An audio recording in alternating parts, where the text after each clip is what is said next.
The autumn morning air bit sharp against Jake Morrison's face as he adjusted his hiking boots on the rocky outcrop. Below him, the Blue Ridge Mountains stretched endlessly, their peaks wrapped in a thick blanket of mist that seemed to swallow sound itself. His breathing formed small clouds in the crisp October air of 2025. 20 years to the day since Sister Amelia had walked into these same woods and vanished without a trace. "You sure about this route, Jake?" called Sarah Chen, shouldering her heavy backpack with practiced ease. Her voice carried the authority of someone who'd spent 15 years leading wilderness expeditions. The old Forest Service maps show this area as unmaintained trail since the early 2000s. Jake's weathered hands traced the GPS coordinates on his phone screen. At 52, he'd hiked every major trail system in Virginia, West Virginia, and North Carolina, but something about today felt different. The forest seemed to whisper secrets he wasn't meant to hear. "Trust me on this one," he replied, his voice gruff with years of smoking he'd quit a decade too late. "My grandfather used to hunt these ridges back in the 50s. Said there were old mining cabins scattered throughout these hollows that most folks never found." Behind them, Marcus Webb finished securing his camera equipment in waterproof cases. As a nature photographer for National Geographic, he documented remote locations across 6 continents, but the dense, almost primordial feeling of these Appalachian forests always unsettled him. The trees here grew older and taller than seemed natural, their canopy so thick that noon felt like dusk. "Weather report shows a front moving in by evening," Marcus said, checking his phone one last time before the signal disappeared entirely. "We should reach the ridge by 3 if we keep good pace." The trio had been planning this expedition for months, a 3-day backcountry photography trip to capture the peak fall foliage in one of the most isolated sections of the George Washington National Forest. What they couldn't have known was that their carefully planned route would lead them directly to the answer of a mystery that had haunted the small mountain community of Cedar Falls for 2 decades. As they descended into the valley, the familiar sounds of civilization, distant highway traffic, aircraft overhead, the hum of power lines, faded into an almost supernatural quiet. The only sounds were their boots crunching through layers of fallen leaves and the occasional crack of a branch settling deeper into the forest floor. The hiking grew more challenging as they followed what remained of an old logging road, now barely visible under years of undergrowth. Jake led the way, occasionally stopping to clear fallen branches or consult his grandfather's hand-drawn map, its edges yellowed and brittle with age. "This place gives me the creeps," Sarah admitted, swatting away a persistent deerfly. "It's too quiet."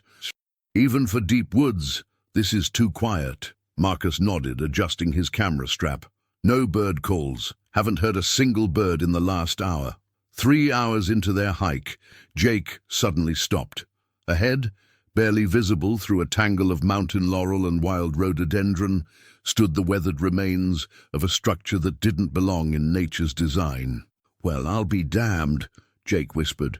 The cabin sat in a small clearing, as if the forest had deliberately grown around it rather than reclaiming it. Built from local chestnut logs that had somehow resisted decades of decay, it leaned slightly to one side, its roof partially collapsed and covered in a thick carpet of moss and fallen leaves. Sarah approached cautiously, her wilderness training making her wary of unstable structures. "Jake, this isn't on any of the maps, not even the historical surveys." "Because it was never supposed to be found," Marcus said quietly, already reaching for his camera. The front door hung open, its hinges rusted silent. Inside, shafts of golden afternoon light filtered through gaps in the roof, illuminating a scene that seemed frozen in time. A simple wooden table sat in the center of the room, covered by a canvas tarp that had somehow protected its contents from the elements. Jake pushed aside the tarp, and all 3 hikers gasped. Beneath lay a collection of leather-bound journals, their covers worn but intact. Beside them, a wooden crucifix, a pair of wire-rimmed glasses, and what appeared to be official documents bearing the seal of the Catholic Diocese of Richmond. Sarah picked up the top journal with trembling hands. The leather cover bore an inscription in elegant cursive. Property of Sister Amelia Catherine Morrison, St. Vincent's Home for Children, 2005. Morrison? Sarah looked at Jake with wide eyes. That's my last name, Jake finished, his voice barely above a whisper. But I don't have any family who was a nun. Marcus had moved to the far corner of the cabin, where a narrow cot sat beneath a small window. On the wall above it, carved into the wood with what must have been a knife, were hundreds of small crosses, each one precisely cut and arranged in neat rows. "Guys," he called softly, "you need to see this." Sarah opened the first journal, her hands shaking as she read aloud.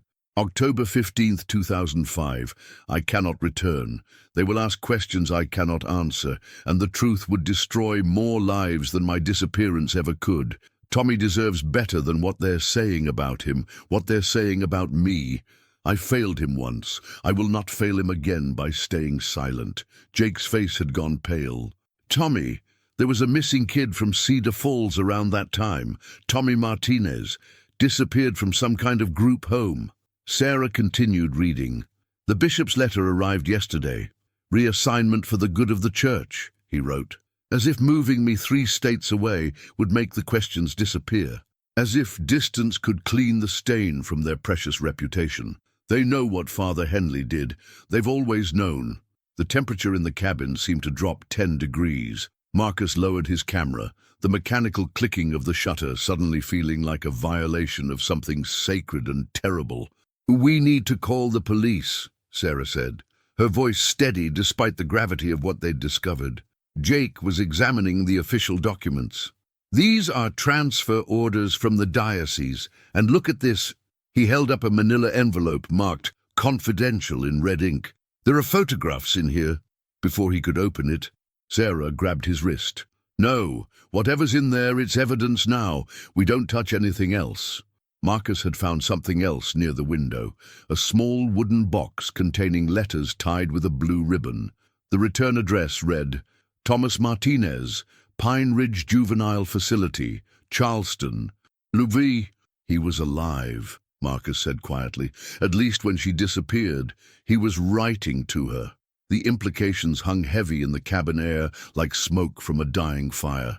Sister Amelia hadn't disappeared. She'd fled. But from what? And why had she chosen to hide in these woods rather than go to the authorities?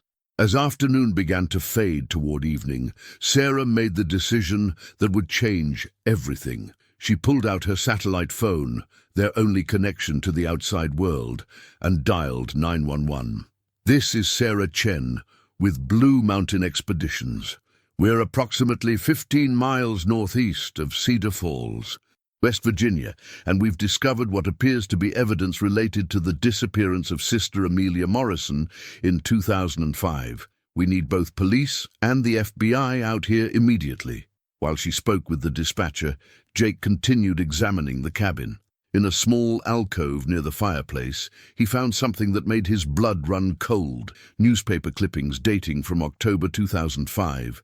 All related to the disappearance of Tommy Martinez and the subsequent closure of St. Vincent's Home for Children. One headline read, "Second employee of Catholic Children's Home questioned in missing boy case." Below it, a photograph showed a priest being led away in handcuffs. The caption identified him as Father Michael Henley. But it was the final item Jake found that would haunt him for the rest of his life. A letter written in Sister Amelia's careful handwriting, dated just 3 days before her disappearance. "To whoever finds this, I know I am a coward for running instead of fighting, but I could not bear to see Tommy's name dragged through their lies any longer. He came to me for help, and I failed him. When he disappeared, they made me the scapegoat to protect themselves. They said I was too close to the children. They said my emotional attachment clouded my judgment.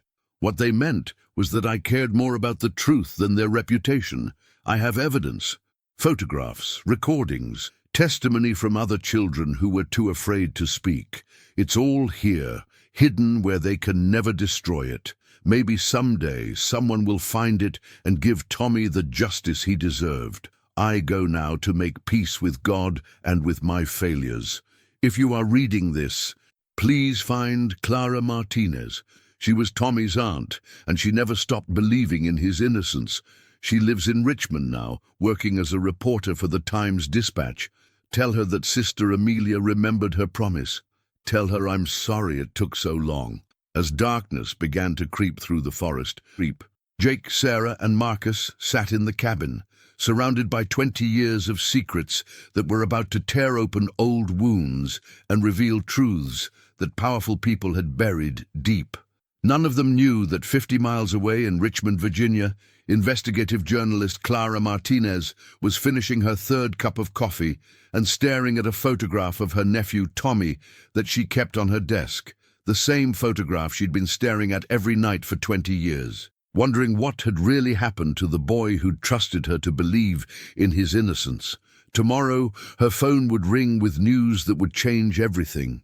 But tonight, in a forgotten cabin deep in the Blue Ridge Mountains, the truth waited in the darkness like a predator preparing to pounce. Clara Martinez had been awake for 36 hours straight when her phone rang at 6:47 a.m. on that cold October morning in 2025. The caller ID showed unknown number, but something about the persistent ringing made her answer despite her better judgment.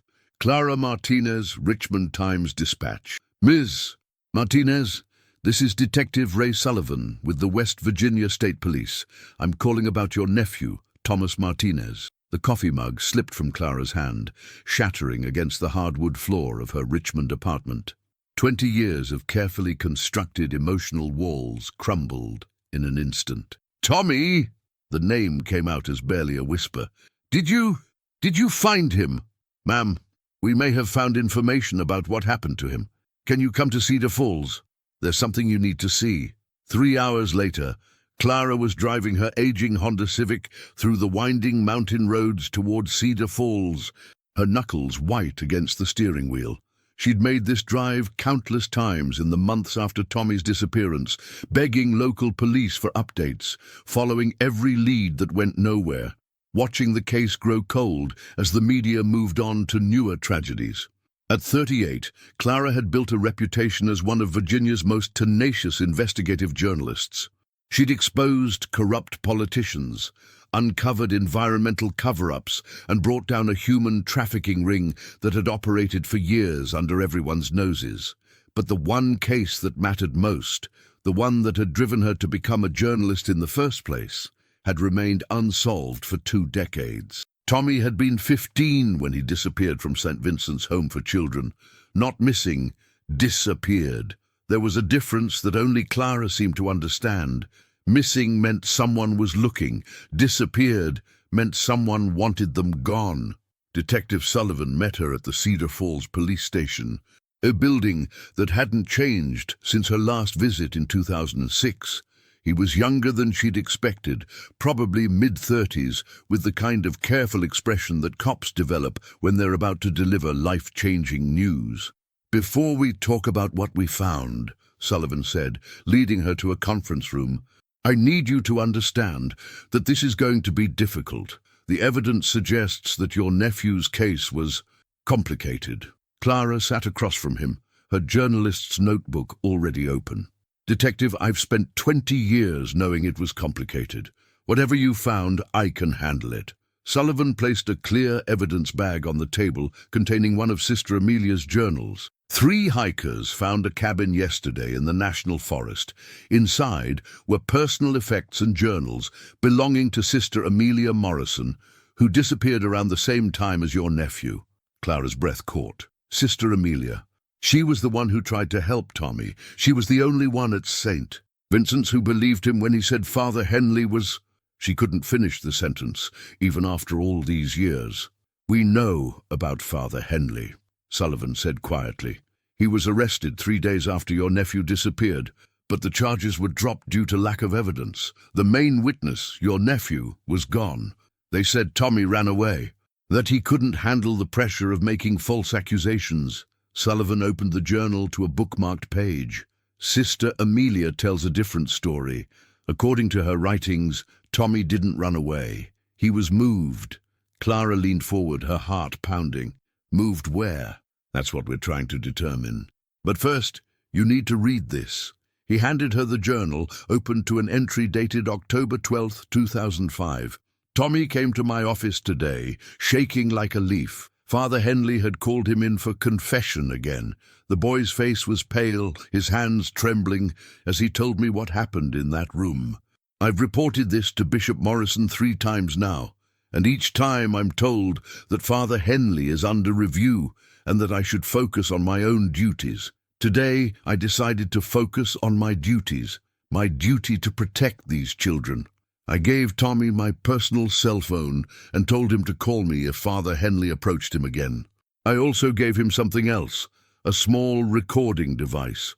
If the church won't listen to testimony, perhaps they'll listen to evidence. I pray God forgives me for what I'm about to do, but I cannot stand by and watch them sacrifice this child to protect their reputation. Clara's hands shook as she read. She was trying to get evidence. There's more, Sullivan said, turning to another marked page. October 14th, 2005. Tommy didn't come to breakfast this morning. When I went to his room, it was empty. Not empty like he'd run away, empty like someone had packed for him. His few personal belongings were gone, but neatly, carefully. A runaway doesn't fold his clothes before leaving. I confronted Bishop Morrison immediately. He told me that Tommy had been transferred to a facility better equipped to handle his emotional needs. When I demanded to know where, he said that information was confidential and that my unprofessional attachment to the boy was concerning. That's when I knew. They didn't move Tommy to protect him. They moved him to silence him. Clara looked up at Detective Sullivan, tears streaming down her face. Where did they take him? According to records we've obtained from the diocese, Tommy was transferred to Pine Ridge Juvenile Facility in Charleston. It was a psychiatric facility that handled troubled youth from various Catholic institutions. Clara caught the past tense. Pine Ridge was shut down in 2008 following a federal investigation into patient abuse and medical malpractice. By then, your nephew was 18 and had aged out of the system. Clara felt the room spinning. So he was alive. In 2008, he was alive. Sullivan nodded grimly. That's where the trail goes cold. But Sister Amelia didn't stop looking for him. He produced another evidence bag, this one containing a thick manila folder. She spent months trying to track him down after he aged out. These are copies of missing person reports she filed, letters to various agencies, even private investigator reports she paid for herself. Clara opened the folder with trembling hands. Inside were dozens of documents, hospital records, police reports, employment applications, all bearing Tommy's name, all showing a young man struggling to survive after aging out of an abusive system. The last confirmed sighting, Sullivan continued, was in Baltimore in 2009. Security footage from a homeless shelter shows someone matching Tommy's description, but the quality is too poor for positive identification. Clara studied the grainy security photo. The young man in the image was thin, haunted-looking, with the same dark eyes she remembered from her 15-year-old nephew, but she couldn't be certain. Why didn't Sister Amelia go to the police with this? Why hide in the woods? Sullivan's expression darkened. Because she tried going to the police, and that's when things got dangerous. He showed her another journal entry. November 2nd, 2005. Detective Morrison, no relation despite the name, came to see me today. He said he'd received reports that I was harassing former colleagues and spreading false information about Father Henley. He advised me to stop my investigation or face potential charges for defamation and harassment. I realized then that they'd gotten to the police too. The same Bishop Morrison who'd silenced Tommy's complaints had connections throughout the state. Money talks, and the church has plenty of both. I'm scared now, not for myself, but for what they might do to Tommy if I keep pushing. Maybe if I disappear, they'll think the threat is gone. Maybe they'll leave him alone. Clara closed the journal, her mind racing. She didn't disappear to hide from the truth. She disappeared to protect Tommy. That's our theory, Sullivan agreed. But there's something else, something that changes everything. He produced one final evidence bag. This one containing a letter with Clara's name written on the envelope in Sister Amelia's careful handwriting. This was hidden separately from the journals. It's addressed to you specifically. Clara opened the letter with shaking hands. Dear Clara, if you are reading this, then someone finally found my refuge in the woods. I pray it is you, because you were the only person who never stopped believing in Tommy's innocence. I failed him. I failed to protect him when he needed me most, and I failed to find him when he needed to be found. But I didn't fail to document everything. Hidden behind the loose stone in the cabin's fireplace, you'll find evidence that will destroy the people who hurt your nephew. Photographs, recordings, documents, everything needed to bring them to justice. Tommy was braver than any of us knew. The recording device I gave him captured Father Henley's confession, not just about Tommy, but about other children too. Names, dates, locations, a complete record of systematic abuse that the church knew about and covered up. But Tommy was also smarter than they gave him credit for. Before they moved him to Pine Ridge, he made copies of everything and hid them. He told me, in his last letter, that he'd given them to someone he trusted, someone outside the church's reach. Find Maria Santos. She was a counselor at Pine Ridge, the only staff member who tried to help the children there. Tommy trusted her with his evidence because she'd helped other kids expose the abuse at Pine Ridge. She left West Virginia after the facility closed, but I believe she's still working with at-risk youth somewhere. Tommy made me promise that if anything happened to him, I would find you and give you everything. I kept that promise as long as I could, but I fear I'm running out of time. My heart isn't strong anymore, and the isolation is taking its toll. Clara, your nephew was a hero. He endured unspeakable things to protect other children from the same fate. He deserves to have his story told, and he deserves justice. I'm sorry I couldn't do more. With love and regret, Sister Amelia P.S. Check the Richmond Times-Dispatch archives for July 15th, 2010. Tommy tried to contact you once, but I don't think his message ever reached you. Clara looked up at Detective Sullivan through tears. We need to get to that cabin. Now. 2 hours later, Clara stood in Sister Amelia's hidden refuge, watching as FBI agents carefully removed evidence from behind the loose fireplace stone. The cache was extensive, hundreds of photographs, dozens of audio recordings, and testimony from children spanning decades. But it was the final item that broke Clara's heart. A letter from Tommy, postmarked Baltimore, July 14, 2010, addressed to her at the Richmond Times-Dispatch. Aunt Clara, I know you probably think I'm dead, and maybe that's better.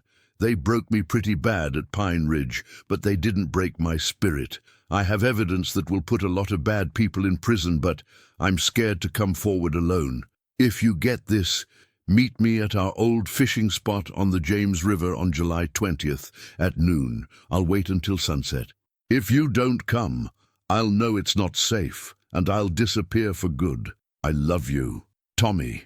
Clara's legs gave out, and she sank to the floor of the cabin. Detective Sullivan knelt beside her. The newspaper never received this letter, she whispered. I checked the archives this morning. It never made it to me. Clara, Sullivan said gently. We think Tommy waited at that fishing spot. We think he waited for you to come. And when I didn't show up, he kept his word. He disappeared. As the sun set over the Blue Ridge Mountains, Clara Martinez sat in the cabin where Sister Amelia had spent her final years, surrounded by evidence of a conspiracy that reached the highest levels of the Catholic Church. She thought about Tommy, 15 years old, brave enough to wear a recording device into a predator's office, smart enough to hide evidence that would eventually bring down his abusers, and loyal enough to wait by a river for an aunt who never knew he was there. But Clara also realized something else. The evidence wasn't just about the past, it was about the present. Father Henley was still alive, now serving at a parish in Maryland. Bishop Morrison had been promoted to cardinal and was living in a Vatican retirement home. The system that had silenced Tommy was still in place, still protecting predators, still sacrificing children. Clara Martinez, investigative journalist, had just inherited the biggest story of her career. But Clara Martinez, Tommy's aunt, had just learned that her nephew might still be alive somewhere, hiding in plain sight, waiting for someone to tell his story. She picked up her phone and dialed her editor at the Richmond Times-Dispatch. "Ed, it's Clara. Clear the front page for next Sunday's edition. I have a story that's going to bring down the house." As she spoke, she didn't notice the figure watching from the tree line. A man in his 30s with dark eyes and graying hair, who'd been following news reports about the cabin discovery. A man who'd been waiting 20 years for someone to find Sister Amelia's evidence. A man who'd never stopped hoping that someday his Aunt Clara would finally learn the truth. Tommy Martinez stepped out of the shadows and began walking toward the cabin, toward the aunt who'd never stopped looking for him, and toward the justice he'd been seeking for 2 decades.